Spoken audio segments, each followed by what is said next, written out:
Bismillahirrahmanirrahim. Assalamualaikum warahmatullahi wabarakatuh. Alhamdulillahirabbil alamin wa bihi nasta'in ala umurid dunya waddin. Wassalatu wassalamu ala asyrafil anbiya'i wal mursalin wa ala alihi wa sahbihi ajma'in, amma ba'd. Hadirin muslimin muslimat yang dirahmati Allah Subhanahu wa taala. Alang-alang menyeluk perkasam biar sampai ke pangkal lengan. Alang-alang nak buat pengumuman dengan tazkirah ke depan sajalah. Sebenarnya Ana nak berikan pengumuman di sana, lepas tu rasa macam aneh itulah kan, sebab yang akan pengumuman itulah yang akan ada kat sini depan. Jadi insya-Allah jemaah muslimin muslimat yang rahmat Allah Subhanahu wa taala, sambil memberi tazkirah, buat pengumuman dululah insya-Allah. Jadi Imam Isyak dan Tarawih pada malam ini ialah Al-Fadil Ustaz Aminuddin Muhammad Ali Hanafiyah. Beliau adalah salah satu pensyarah juga part time di College Islam Muhammadiyah. Kemudian tazkirah pada malam ini ialah memupuk kebersamaan dalam ummah. InsyaAllah nanti Ana sampaikan. Untuk buat maklumat jemaah sekalian bahawa untuk pengutipan zakat, pemberian zakat insya-Allah di sini akan dibuka pada jam 6 petang sampai jam 8 malam. Oleh kerana setelah tarawih tu kita agak terburu-buru, maka dimintalah untuk jemaah mengerti dan faham bahawa pengutipan zakat pada jam 6 petang sampai jam 8 malam insya-Allah. Kemudian Ahad ini 17 Mac solat tarawih akan diadakan di Rumah Kebajikan Muhammadiyah. Ahad ini 17 Mac solat tarawih akan diadakan di Rumah Kebajikan Muhammadiyah RKM atau MWH Muhammadiyah Welfare Home dekat Pasir Ris. Harap sampaikan dekat jemaah yang lain bahawa Ahad ini kita tidak adakan di sini, tetapi kita akan adakan solat tarawih, isyak dan tarawih di RKM. Dan bagi jemaah yang membawa kanak-kanak, harap kerjasama ibu bapa semua dapat mengawal anak-anaknya ketika solat.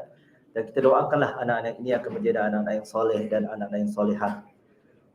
Jemaah muslimin muslimat yang dirahmati Allah Subhanahu wa taala.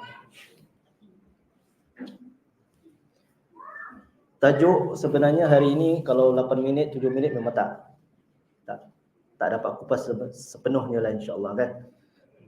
Memupuk kebersamaan dalam ummah. Rasanya jemaah semua dah tahu dah apa itu kebersamaan ummah. Apalagi kita selalu dengar surah Ali Imran ayat 103, kata Allah Subhanahu wa taala, wa'tasimu bihablillahi jami'a wa la tafarraqu. Dan berpegang teguhlah kamu sekalian kepada tali Allah dan janganlah bercerai-berai. Semua dah tahu. Kemudian juga ayat yang terkenal kita semua dah tahu juga, surah Al-Hujurat ayat 10, kata Allah Subhanahu wa taala, innamal mu'minuna ikhwah fa aslihu baina akhwaykum wattaqullaha la'allakum turhamun. Kata Allah, sesungguhnya orang-orang yang beriman itu bersaudara, maka damaikanlah antara kedua saudaramu yang berselisih dan bertakwalah kepada Allah agar kamu memperoleh rahmat Allah Subhanahu wa taala. Dan juga kita selalu dengar hadis Nabi sallallahu alaihi wasallam yang terkenal. Nabi sallallahu alaihi wasallam bersabda, sesungguhnya orang mukmin dengan mukmin itu seperti sebuah bangunan. Al-mu'minu lil mu'min kal bunyan. Bukan kalboyan, bukan. Kalboyan sukalah mukmin suka orang boyan, tak. Bukan bunyan yang kita tahu bunyan, tetapi bangunan yang kukuh. Sebahagiannya menguatkan sebahagian yang lain. Kalau kita tengok bangunan yang kukuh tu, setiap tiang itu dia akan menguatkan tiang yang lain. Sekiranya kalau satu tiang itu goyang, retak, tak kuat dan sebagainya, dah pasti kita semua tahu bahawa bangunan itu akan runtuh. Dan sekiranya kalau kita tahu tiang itu dah nak rosak, dah nak runtuh, kita cepat-cepat perbaiki supaya satu bangunan itu semua tak runtuh. Jemaah muslimin muslimat yang dirahmati Allah Subhanahu wa taala, dalam hadis yang lain Nabi sallallahu alaihi wasallam bersabda, Perumpamaan kaum mukmin dalam sikap saling mencintai, mengasihani dan menyayangi seumpama tubuh. Seumpama sebuah tubuh. Jika salah satu anggota tubuh sakit, maka anggota tubuh lainnya turut menjaga sakit, dan sudah pasti tak dapat tidur dan merasakan demam. Kesan satu tubuh itu kalau rasa sakit, mesti yang lain pun rasa sakit juga. Kalau kaki itu dah rasa gaut, nak pijak tanah pun tak boleh. Semua sakit. Kan? Kalau sakit gigi, tak boleh tidur, susah. Walaupun hanya gigi je yang sakit. Tapi kepala sakit, leher sakit, semua sakit. Begitulah seorang mukmin dan seorang mukmin yang lain itu bersaudara, seorang muslim dengan muslim itu bersaudara. Dikiranya jika seorang muslim yang lain itu rasa sakit, pastinya orang mukmin yang lain juga merasa sakit. Dalam hadis yang lain, perumpamaan seorang mukmin seperti lebah. Ini hadis hasan. Orang mukmin itu seperti lebah. Apabila ia makan, maka ia akan memakan sesuatu yang baik. Dan jika ia mengeluarkan sesuatu, ia pun akan mengeluarkan sesuatu yang baik. Dan jika ia menghinggap suatu dahan atau suatu pohon, maka dia akan menghisap madu. Ia tidak mematahkan pohon itu. Orang mukmin tu seperti lebah. Kalau dia hinggap dekat satu tempat tu, dia akan mengeluarkan satu yang baik. Dia akan ambil satu yang baik. Apabila dia hinggap dekat satu tempat itu, dia pasti akan menghisap madu, tetapi pohon tu atau kita tengok flower tu, dia tak rosak. Bahkan apa? Kebaikan, manfaatnya sangat banyak untuk manusia. Lepas tu apa, ada pohon-pohon yang baru akan tumbuh, akan meluas lagi.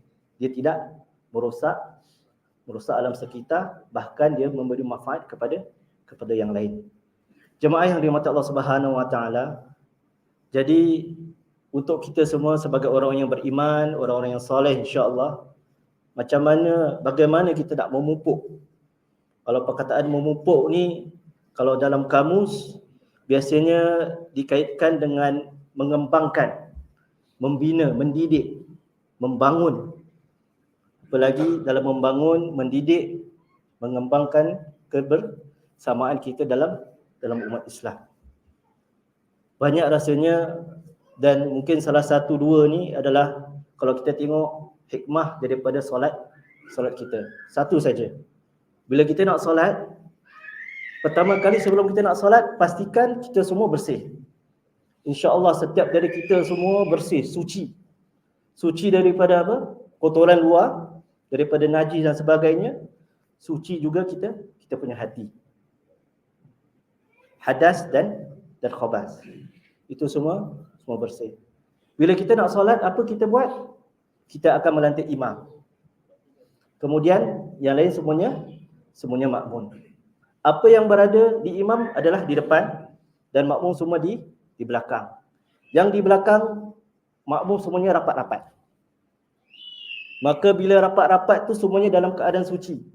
Sehingga bila kita nak solat, pernah ada hadis Nabi larang orang makan bawang. Kan? Sampai gitu sekali. Sebab apa? Sebab bawang itu ketika kalau kita makan nanti dia akan keluarkan bau. Sampai gitu sekali. Kalau yang pakai minyak wangi, silakan. Tapi jangan sampai satu dewan semua bau minyak wangi dia. Kalau imam salah baca, kita tegur. Kalau imam salah gerak, kita tegur. Maknanya apa? Semua pengikut ikut imam. Dan kalau imam salah, tersalah kata ke, tersalah perbuatan ke, kita menegur.